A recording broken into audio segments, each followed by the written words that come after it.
Assalamualaikum warahmatullahi wabarakatuh. Alhamdulillahilladzi hadana li hadza wa ma kunna linahtadiya laula an hadana Allah. Asyhadu an la ilaha illallah wa asyhadu anna Muhammadan abduhu wa rasuluh la nabiyya ba'dahu. Yang terhormat Bapak Muhammad Imran MSI selaku dosen pengampu mata kuliah Sejarah Peradaban Islam. Ini dan tak lupa teman-teman sekalian yang telah menonton ini dengan keadaan sehat walafiat.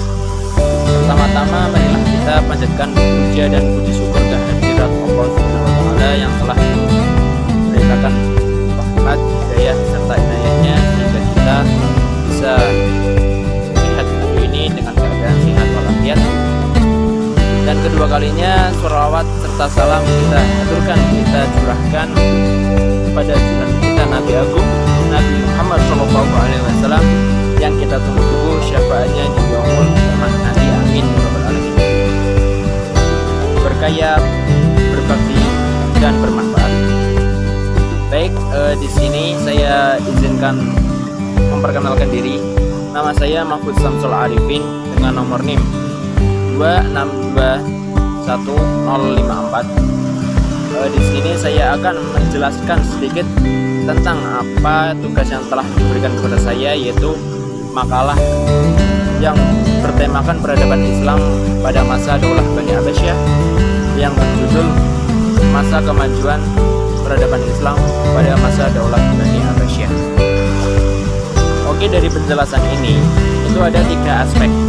Yang pertama, awal mula kemajuan. Yang kedua, faktor yang mempengaruhi kemajuan. Dan yang ketiga, hancurnya atau hilangnya atau berakhirnya kemajuan di dinasti Abbasiyah.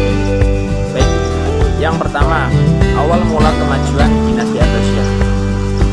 Di sini tercatat dalam tinta sejarah pada kepemimpinan Bani Abbasiyah banyak menoreh atau memperoleh kemajuan dalam pengembangan ilmu pengetahuan. Di antaranya yaitu ada 5 bidang. Yang pertama, bidang sosial dan budaya. Yang kedua, bidang politik. Yang ketiga, bidang sistem pemerintahan. Yang keempat, bidang sarana dan prasarana. Yang kelima, bidang keilmuan. Dan juga selain itu juga ada perkembangan pendidikan dan ilmu pengetahuan, yaitu ada 2 bidang.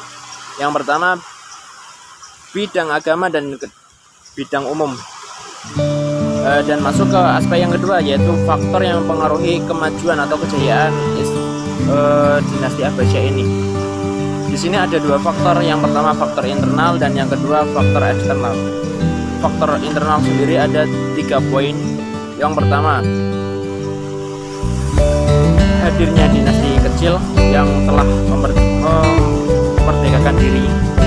Yang kedua, kemerosotan perekonomian. Yang ketiga, munculnya aliran-aliran sesat dan fanatisme keagamaan. Dan faktor yang kedua yaitu faktor eksternal. Di sini ada 2 poin. Yang pertama, perang salib. Yang kedua itu serangan Mongolia di negara-negara Muslim. Dan masuk ke aspek yang nomor 3, yaitu runtuhnya atau berakhirnya kemajuan atau kejayaan dinasti Abbasiyah ini. Di sini ada 9 unsur atau 9 poin yang mempengaruhi kehancuran atau berakhirnya kemunduran atau berakhirnya kemajuan di dinasti Abbasiyah ini. Ada 9 faktor. Faktor yang pertama itu dengan hidup pola yang mewah. Yang kedua, dengan sistem pergantian penguasa. Yang ketiga, konflik keagamaan. Dan yang keempat, banyak dinasti-dinasti kecil yang telah memerdekakan diri. Dan yang kelima, rendahnya kemiliteran. Yang keenam, hilangnya rasa jiwa jihad. Yang ketujuh, hilangnya sifat amanah. Yang kedelapan, kefanatikan dalam bermadzhab.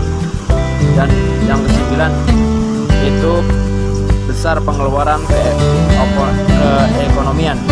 Cuma segitu saja ya. Dan di sini ada sedikit motivasi atau cuplikan dari hadis untuk semua.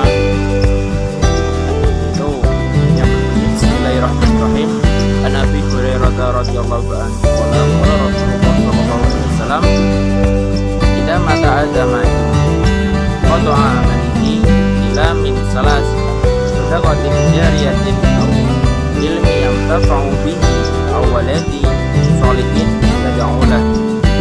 Yang artinya dari Abu Hurairah radhiyallahu an, Rasulullah sallallahu alaihi wasallam bersabda, di mana dari cucu anak Adam telah mati, di situ ada 3 amalan terakhir, yaitu yang pertama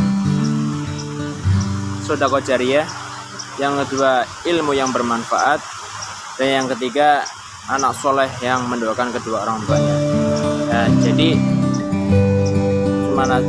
cuma pesan motivasi ke teman-teman semua di sini, yaitu apabila di negara ini semua orang mempunyai amalan-amalan tersebut, maka jayalah di negara ini atau di dunia ini.